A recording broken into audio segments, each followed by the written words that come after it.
Selamat pagi semua, semangat, semangat, semangat, semangat. Kita akan membahas topik yang luar biasa, yaitu bagaimana cara supaya kita bisa bersemangat. Kadang-kadang dalam hidup ini kita bisa kehilangan semangat. Kita merasa stuck di satu momen dan kehilangan semangat. Apa yang menyebabkan kita kehilangan semangat? Dan bagaimana supaya kita bisa bangkit bersemangat lagi setiap hari? Setelah selesai mendengar sharing ini, teman-teman akan bisa bersemangat. Mari kita buka Lukas 24 ayat 13, yaitu tentang perjalanan dua murid ke kampung Emmaus yang kira-kira 7 mil jauhnya dari Yerusalem. Dua murid ini berjalan sambil bercakap-cakap tentang segala sesuatu yang telah terjadi, yaitu Yesus disalibkan dan meninggal mati di kayu salib.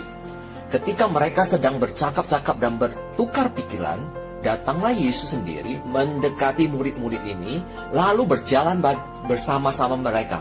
Tetapi ada sesuatu yang menghalangi mata mereka, sehingga mereka tidak dapat mengenal dia. Kenapa saat itu murid-murid tidak dapat mengenal Yesus? Nanti kita akan jelaskan, kita akan bahas ya. Lalu Yesus berkata kepada mereka, apakah yang kamu percakapan selama kamu berjalan? Maka berhentilah mereka dengan muka muram. Mengapa di ayat 17 ini murid-murid itu berhenti dengan muka muram? Karena mereka kehilangan pengharapan. Orang-orang yang kehilangan pengharapan, mereka akan sedih, mereka akan kehilangan semangat.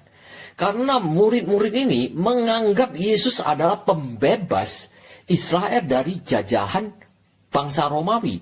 Dan Yesus akan menjadi raja memerintah Israel. Dan murid-murid akan turut memerintah sebagai perdana menteri. Dan ketika Yesus ditangkap, disalibkan dan mati di kayu salib, murid-murid ini kehilangan pengharapan dan iman mereka menjadi remah.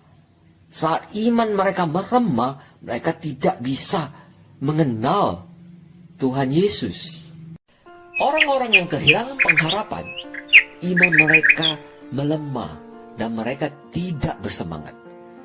Alasan mengapa kedua murid ini tidak mengenali Yesus yang berdiri di hadapan kedua murid ini adalah karena mereka tidak percaya akan berita yang dibawa oleh perempuan-perempuan yang mengunjungi kuburan Yesus dan mendapati kuburan itu telah kosong, dan malaikat mengatakan pada perempuan itu bahwa Yesus sudah bangkit.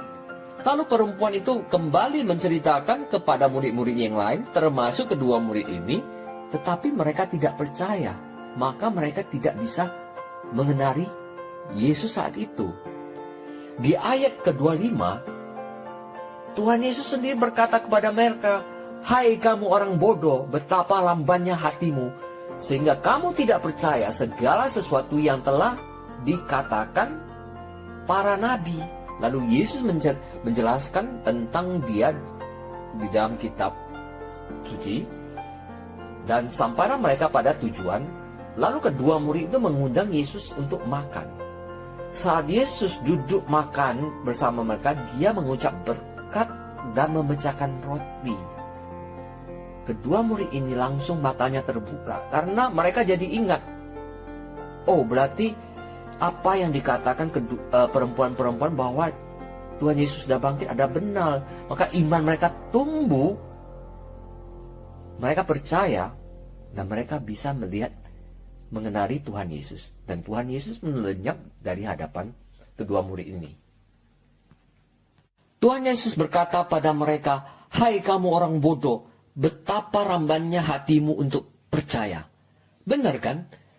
Mereka kehilangan semangat karena hatinya lambat untuk percaya. Semangat itu berhubungan erat dengan iman kita. Oke, mari kita lanjut di ayat ke-32. Murid-murid itu berkata, bukankah hati kita berkobar-kobar ketika dia berbicara dengan kita? Berkobar-kobar, hatinya berkobar, artinya hatinya bersemangat. Kita akan bersemangat kalau kita mendengar firman rema dari Tuhan. Kesimpulannya begini. Pertama, kita tahu bahwa penyebab seseorang kehilangan semangat adalah yaitu mereka kehilangan pengharapan dan iman mereka melemah. So, jadi bagaimana caranya agar kita bisa bersemangat? Ada 3 langkah. Pertama, yaitu bergabunglah dengan orang-orang yang bersemangat. Bukankah Mazmur 1 ayat 1 berkata bahwa kita akan menjadi seperti lingkungan di mana kita berada. Kalau kita berada di lingkungan orang-orang yang imannya kuat, otomatis iman kita terpengaruh menjadi kuat dan kita menjadi bersemangat.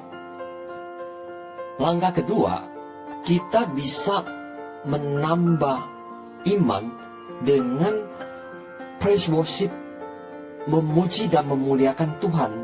Ada kuasa Roh Kudus untuk menambah iman kita saat kita memuji dan memuliakan Tuhan.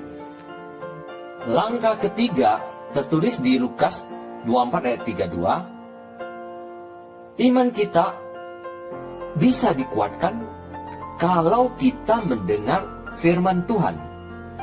Bukankah ada tertulis bahwa iman itu timbul dari pendengaran akan firman Tuhan.